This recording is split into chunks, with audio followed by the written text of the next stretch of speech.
నమస్తే. ప్రస్తుతం మనతో పాటు సీనియర్ జర్నలిస్ట్ జగదేవ్ ఉన్నారు. ఆయనతో మాట్లాడదాం. నమస్తే సార్. సార్, ఈ ఆగస్టు 15కి తెలుగు పీపుల్కి పండగ అనుకోవచ్చు. ఎందుకంటే అందరూ ఖడ్గం సినిమా కోసం చూస్తాం అనుకోండి. కానీ ఇటు పక్క థియేటర్లో మాత్రం అటు ర్యాపోది ఒక మూవీ రిలీజ్ అవుతుంది, డబుల్ ఇట్ స్మార్ట్. ఇంకోటి మిస్టర్ బచ్చన్ రవితేజది రిలీజ్ అవుతుంది. ఇంకో పక్క వీళ్ళిద్దరు అంటే టీఎఫ్ఐ నుంచి మనమే ఉన్నామంటే తమిళనాడు నుంచి ఇంకో సినిమా తంగలాన్.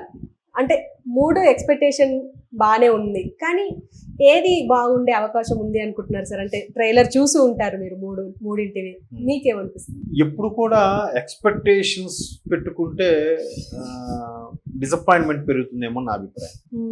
ఓకే అనుకోని వెళ్ళేవే బ్లాక్ బాస్టర్ అయిన సందర్భాలు ఎక్కువగా ఉంటాయి. ఎక్స్పెక్టేషన్స్తో వెళ్ళి రీచ్ అయ్యేవి ఈ మధ్య కాలంలో నాకు తెలిసి ఒక రాజమౌళి గారికే చెల్లిందేమో. ఆ ఎక్స్పెక్టేషన్ దానికి తగ్గట్టుగా రీచ్ అవ్వడము, సినిమా ఓకే అనిపించడం మాట్లాడు. సో అది అంటే మిగతా వాళ్ళు లేదని నేను తక్కువ చేసే ఉద్దేశం కాదు, చెప్తున్నాను. ఇప్పుడు ఇదే పూరి జగన్నాథ్ గారు లైగర్తో పాన్ ఇండియా మూవీ ప్లాన్ చేశారు. డిజాస్టర్ అయిపోయింది, నిరాశపరిచింది. అయితే ఇప్పుడు డబుల్ ఇస్మార్ట్ కూడా మళ్ళీ pan India movie. Maybe mister Bachchan pan India movie కాదేమో, కాదా? మళ్ళీ తంగలాన్ పార్శ్వంగా పాన్ ఇండియా అనుకోవచ్చు. అంటే మన 4 భాషల్లో ఉంటుంది, ఈవెన్ సౌత్ లాంగ్వేజ్ అన్నిట్లోనూ ఉంటుంది తంగలాను. మేబీ నార్త్లో కూడా ఉందేమో, పెద్దగా నాకు తెలియదు. సో మూడిట్లోకి pan India movie smart, double smart Shankar. So Rapo కూడా ఆ మనిషి పర్సనాలిటీ కానీ టాలెంట్ కానీ కొంచెం బాలీవుడ్కి స్ట్రక్చర్ ఉంటుంది ఆయనలో. మనిషి కూడా ఫెయిర్గా ఉంటాడు, ఏదైనా చేస్తాడు. అసలు మామూలు సెట్లో ఉండేది వేరు, యాక్షన్ పెర్ఫార్మెన్స్ వేరు ఉంటుంది. ఆయన చాలా హైపర్ యాక్టివ్గా ఉంటాడంట షూట్ అయినప్పుడు. చాలా మంది బట్ ఎందుకో ర్యాపోకి మిగతా హీరోలకు వచ్చినంత ఈ సోషల్ మీడియా అది ఎక్కువ ఉండదు. ఆయన కూడా పట్టించుకోడేమో అనుకున్నా. ఆయన సినిమాలు ఏవి చేసుకుని వెళ్ళిపోతుంటాడు అంతే. సో ఆ ర్యాపో అసలు ఈవెన్ పూరి జగన్నాథ్ లాంటి వ్యక్తి సుమారుగా ఒక 80 కోట్లకు పైన నష్టపోయినప్పుడు మళ్ళీ బౌన్స్ బ్యాక్ అయ్యి ఆయన నిలబెట్టింది ఇస్మార్ట్ శంకర్ అని, అదే ర్యాపో అనే ఆయన కూడా ఓపెన్ గా చెప్పాడు.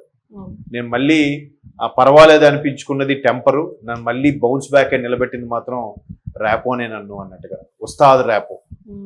సో ఇప్పుడు మళ్ళీ అదే ఎక్స్పెక్టేషన్ ఉంది. ఈవెన్ ఇస్మార్ట్ శంకర్ కూడా తెలంగాణ యాక్సెంట్, ఒక డిఫరెంట్ టేకింగ్, మైండ్ చిప్ సంబంధించి దానికి ప్లస్ మణిశర్మ మ్యూజిక్. సో ఇది సేమ్ క్యారీ ఫార్వర్డ్ అయితే ఇక్కడ కూడా double iSmart same Mani Sharma melody Brahma Mani Sharma గారి మ్యూజిక్ సేమ్. అంత ఫాస్ట్గా స్కిల్స్, అంత ఫాస్ట్గా సింపుల్. ఒక పెద్ద రైటర్ విజేంద్ర ప్రసాద్ గారు చెప్పినట్టుగా, సారీ ఎంపీ విజేంద్ర ప్రసాద్ గారు అనాలేమో ఆయన ఇప్పుడు రాజ్యసభ సభ్యులు కాబట్టి, రాజమౌళి గారి ఫాదర్, ఆయన చెప్పినట్టుగా నాకు జగన్ గారిని చూస్తే చాలా జెలస్ అండి అన్నాడు. ఎందుకంటే మేము ఒక సీన్ని హీరో కన్వర్ట్ అయ్యేది లేదా హీరోయిన్ మనసు మార్చుకునేది పెట్టాలంటే అక్కడ ఏదో ప్లాన్ చేసి పెద్దగా సెట్ ప్లాన్ చేసేయాలి. ఆయన సింపుల్ ఒక డైలాగ్తో హీరో మారినట్టుగా హీరోయిన్ మారినట్టుగా చూపించిస్తాడు. దానికి బెస్ట్ ఎగ్జాంపుల్ టెంపర్ తీసుకోండి. ఒక చిన్న సీడీతోని మారిపోతాడు. సార్ మీరు మారిపోయారండి అని అంటాడు ఆ సీన్. ఈవెన్ ఈడియట్ తీసుకోండి, ఫస్ట్ బ్లాక్ బాస్టర్ ఆయన కెరియర్లో.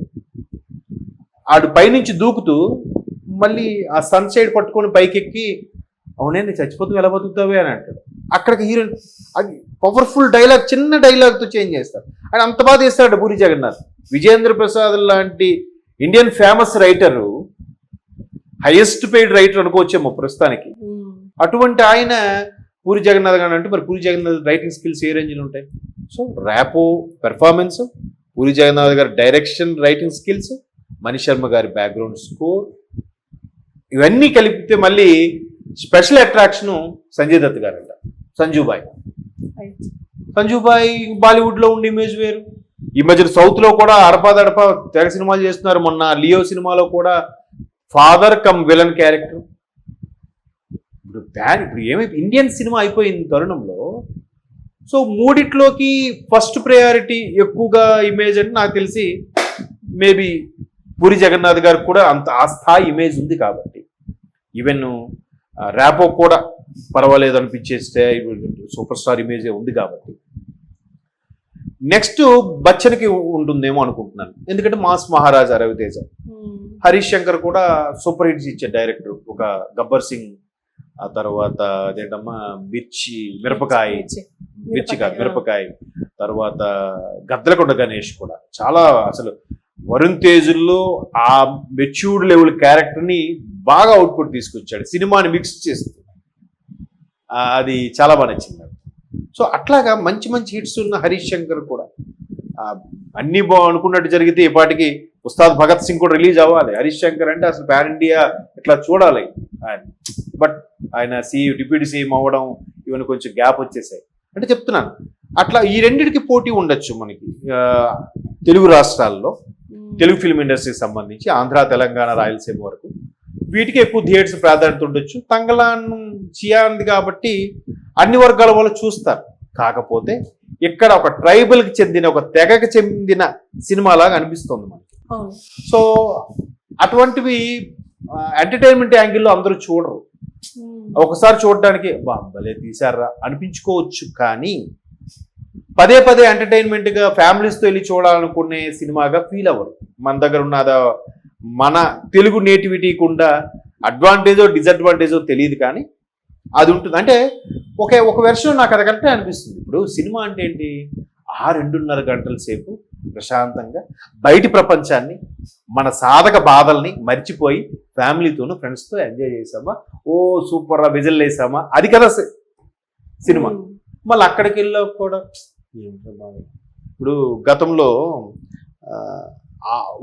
ఆమె ఓహో ఏదో సినిమా, ఆమె సినిమా అనుకుంటా, ఓహ గారిది అప్పుడు ఎప్పుడో వచ్చింది. అందులో కొడుకు చనిపోయిన తర్వాత కోడలు ఉంటే కోడలు జీతం పోతుందని దానికి పెళ్లి సంబంధం చేయకుండా ఆఫీస్ ఆఖరికి కోడలనే పాడు చేయాలని చూస్తాడు మామ. ఆ పాత్ర చూసి కోటా శ్రీనివాసరావు పిల్లలే ఆయన తిట్టుకున్నారంట, నాన్న ఎప్పుడు ఇలాంటి క్యారెక్టర్ చేయకండి అని. అవి ఎంత పెయిన్ గా ఉండే సినిమాలు. తర్వాత మాతృదేవోభవ, అందరూ అనబ్బా సినిమాకి వెళ్తే కర్చీఫ్లు ఇస్తున్నారంటరా, చాలా బాగుంది కానీ చాలా పెయిన్ఫుల్ మూవీరా, చాలా భారమైన గుండెతో బయటకు వస్తాము. మంచి సినిమాలు ఎక్కడ కాదన్నట్లేదు, తప్పు పట్టట్లేదు. బట్ ఎక్కువ మంది ఆలోచించేది ఏంటంటే అబ్బా ఆ 2.5 hours ఎంటర్టైన్మెంట్ తీసుకున్నామా లేదా, మనం కట్టిన టికెట్కి వినోద పన్నుకి సరిపోయిందా లేదా అని చూస్తారు కదా. అట్లాంటి యాంగిల్లో చూస్తే ర్యాపో కానీ రవితేజ గారని మరి కామెడీ చెప్పక్కర్లేదు, చించేస్తాడు ఆయన, మాస్ మహారాజా. సో ఈ రెండిటికి ఉంటుంది. తంగలానికి అంతగా ఇంపార్టెన్స్ ఉండకపోవచ్చు అని నా అభిప్రాయం. బట్ చియాన్ కూడా సౌత్ లో మంచి ఇమేజ్ ఉంది, నేషనల్ లెవెల్ కూడా. మండత్తం లాంటి దర్శకులు కూడా, శంకర్ లాంటి దర్శకులు కూడా చియాన్ అయితేనే నెక్స్ట్ జనరేషన్ కమల్ హాసన్ అంతకు మించి అనుకోవచ్చు, కూడా బాగా చేస్తారు అని ఫీలింగ్స్ మీద చేయొచ్చు. చూద్దాం మరి. మా మార్కెట్ కూడా చియాన్కి తెలుగులో బాగానే ఉంది, కంపేర్ టు వీళ్ళతో పోలిస్తే అంత లేకపోవచ్చు. సో ఈ రెండు బాగా చూసుకుంటే పాన్ ఇండియా మూవీ అంటే ఉస్తాద్ ర్యాపోకి చెందిన డబుల్ స్మార్ట్. తెలుగు ఆడియన్స్ వరకు వరుసగా సెలవులు వస్తున్నాయి, పైగా ఆగస్టు 15 నుంచి వరుసగా ఆదివారం వరకు 4 రోజులు రోజు కూడా పెట్టుకోవచ్చు అంటారా? రోజు కూడా పెట్టుకోవచ్చు. ఈ 4 రోజుల్లో పెట్టుకోవచ్చు. 4 రోజుల్లో ప్రొడ్యూసర్స్ కూడా కలెక్షన్స్ వచ్చేయాలి, డిస్ట్రిబ్యూటర్స్, ఎగ్జిబిటర్స్ వీళ్ళెవరు లాస్ అవ్వకూడదు కదమ్మా. సో అవన్నీ వచ్చేయాలి.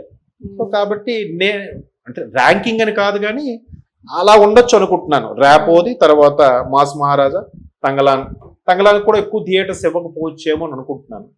చూడాలి మరి ఎన్ని థియేటర్స్ ఇస్తారు ఏంటి అన్నది రేపు క్లారిటీ వచ్చేస్తుంది. Okay sir, thank you.